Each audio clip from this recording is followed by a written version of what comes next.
Hello, Tom from Every Step Calculus, everystepphysics.com. We're going to do this problem here, which is the area between curves. And this is a test problem that a student sent me. And then they sent me the solution to it. So I wanted to show you that my programs do the correct solution.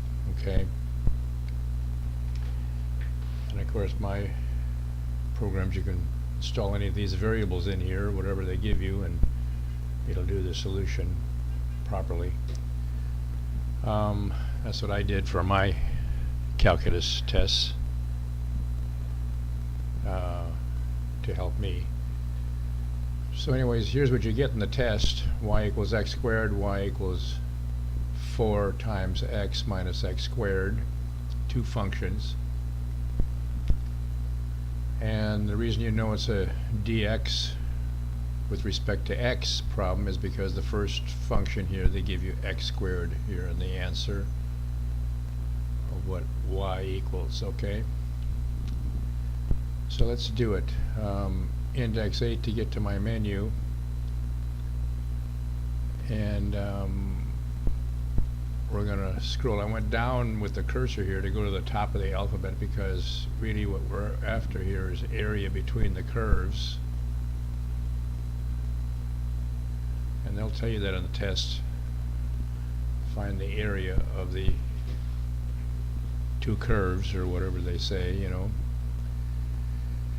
And then there's no rotation, so when you do that, you know that it's a area between curves. The disk has a different formula, and the washer method has different formulas and shells. They're all in Calculus 2 courses. So we're going to click here on areas between curves. Okay. Wait for it to load. It says busy under here when it's loading, but it does that the first time only, and then it's loaded quickly into your calculator. And we're going to choose number 1 because it's a dx problem with respect to x. And here's the formula: f of x minus g of x. Well, here's f of x, and here's the second, which they call g of x. Everything can be graphed, so everything really needs to be y, you know, because you can graph this. You can't graph x on the calculator. You can't graph g of x on the calculator. You can only graph y functions. Okay, makes sense. Here's the area formula, and we're going to enter the first function. We have to press alpha first. We're going to press alpha x squared. I always show you what you've entered. You can change in case you made a mistake. And the second one, or g of x here, y, the second y, or g of x, we're going to press alpha 4 times x minus x squared.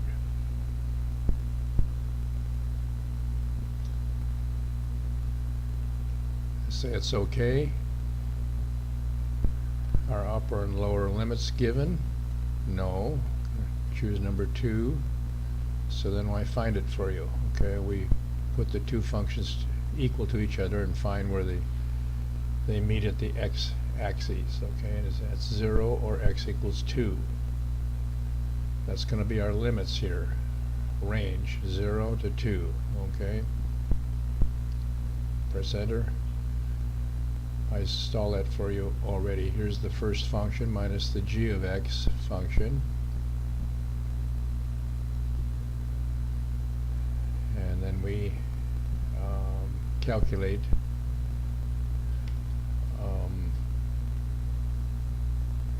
clean it up, you know. Then we integrate it. 2x cubed over 3 and minus 2x squared. And with the range of 2 over 0. So at x equals 2, equals a minus 8/3. At x equals 0, it equals 0, of course. And then we're going to do larger minus the lesser, or upper minus the areas and volumes cannot be negative, so that's the reason that you do the larger minus the lesser. And turns out to be 8/3 square units, like the answer here. They never put the square units down because this is all just puzzles, trying to crunch numbers and get some sort of answer. Whether that's true or not, whether the area in here is true, I have no idea.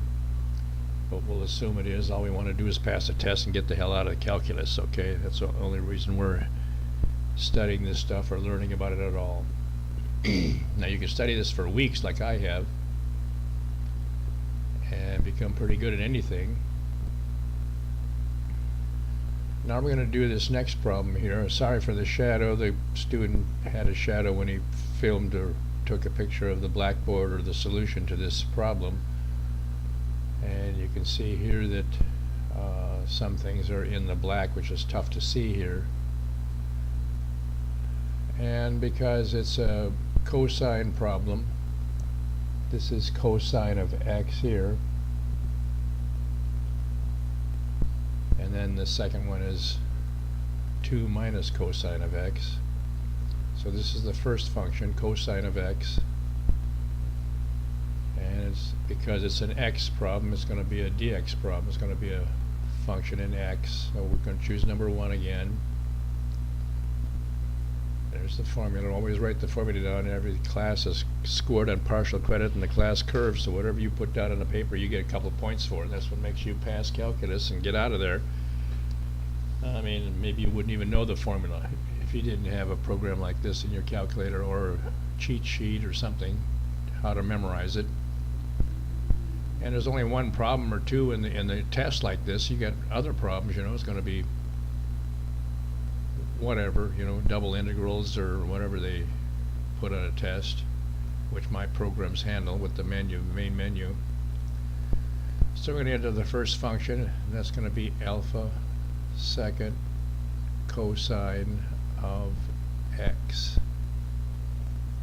And we're going to see if that's correct. Yes, it's corrected. It's correctly entered, I mean. And the second one is going to be alpha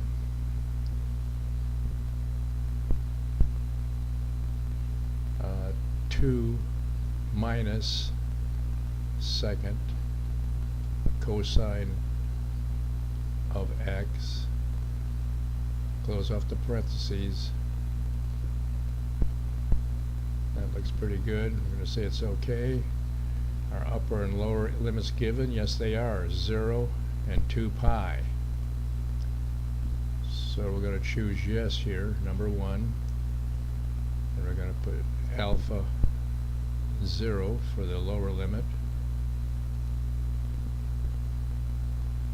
And alpha 2 times second pi.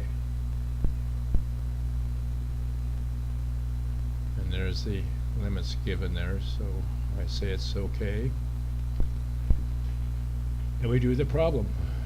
Put in what the formula asks us to put in there. Here's f of x and here's g of x. We clean it up. And then we integrate it. Turns out to be 2 times sine of x minus 2x over this range here, 2 pi. At 2 pi it equals minus 4 pi. Notice when we're putting 2 pi in for every x in this function, the integration of this function here. So I have to use quotation marks because the program allows me to do only that. But on your test you're going to put parentheses, of course, okay, around it. So you look like you know what you're doing. And x equals 0 equals 0. And 0 minus 4x equals 4 pi square units. And here's 4 pi, the answer down here. Pretty neat, huh? Go to my site, buy my program, see if you can't subscribe to my program, and tell other your classmates about it. and buy my programs and pass calculus. I'm the only one that does this in the whole world, puts this into the calculator like this program, so it's pretty unique. Throw your book away, throw your study material away. Always keep this, never throw this away with my programs in it. And my physics programs are great too, so keep that in mind.